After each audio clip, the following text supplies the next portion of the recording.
एक तालाब में बहुत सारी मछलियां रहती थी। एक साल उस एरिया में बारिश नहीं होने की वजह से तालाब का पानी कम होने लगा और धीरे धीरे इतना कम हो गया कि अब उस तालाब में मछलियों का सरवाइव करना भी मुश्किल हो गया। सारी मछलियां बोलने लगी, अब तो सब कुछ खत्म हो गया, अब तो हमारा मरना तय है। लेकिन एक छोटी मछली चुप रही, धीरे से बोली, मुझे लगता है शायद बारिश फिर से आएगी।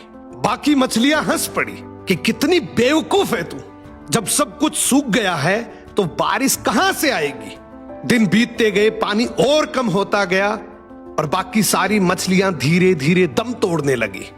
लेकिन ये छोटी मछली थोड़े से पानी में ये उम्मीद लगा के बैठी कि बारिश फिर से होगी।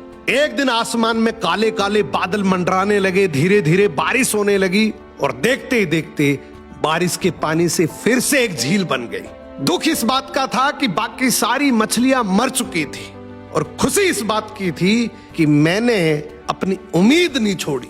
अक्सर उम्मीद और ड्रीम का मजाक वही उड़ाते हैं जो खुद हार मान चुके होते हैं। छोटी चींटी जो रोज एक दाना उठाकर अपने घोंसले की तरफ ले जाने की कोशिश करती थी, दाना भारी और रास्ता ऊंचा होने के कारण वो बार बार गिर जाती। हर बार गिरने पर दूसरी चींटियां उस पर जोर जोर से हंसती, अरे छोड़ दे, तेरे बस की बात नहीं है, हमने भी कई बार कोशिश करी है, ये पॉसिबल ही नहीं है। लेकिन वो चींटी बस मुस्कुराती और सोचती, जो सबको इम्पॉसिबल लगता है वही तो करना है, तभी तो इस भीड़ से हटके गिना जाएगा। वो दाना उठाती, फिर निकल पड़ती, गिरती, संभलती, फिर उठती। 10वीं बार वो दाना आखिरकार घोंसले तक पहुंच गया। वो थकी थी पर वो बहुत खुश थी, क्योंकि अब उसे समझ आ गया था कि हार बार बार गिरने से नहीं होती बल्कि रुक जाने से होती है। हमें भी कभी कभी ऐसा लगता है ना कि हम जितनी भी कोशिश कर ले फिर भी सब कुछ बार बार हाथ से फिसल जाता है, जैसे किस्मत बार बार हमें गिरा रही हो। इस दुनिया में जीत का एक ही मूल मंत्र है और वो है कि तुम कोशिश करते करते कभी हार मत मानो, एक दिन तुम विजेता बन जाओगे। जो लोग तुम्हारे गिरने पे हंसते हैं वो वही है। एक आदमी का बूढ़ा बैल एक सूखे कुएं में गिर गया।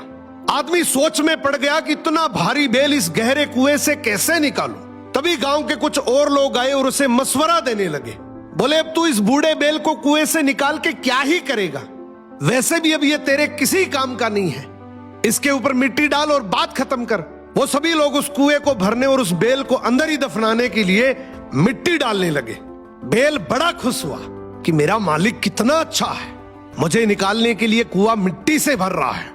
उसके ऊपर जैसी मिट्टी पड़ती वो अपने ऊपर से उतार कर उस मिट्टी के ऊपर चढ़ जाता। ऐसे करते करते पूरा कुआं मिट्टी से भर गया और बैल कुएं से बाहर आ गया। इसी तरीके से जब तुम लोगों के किसी काम के नहीं रहोगे और जब तुम परेशानी में होगे तो लोग तुम्हें और दबाने की कोशिश करेंगे, लेकिन तुम अगर बुद्धि और विवेक से काम लोगे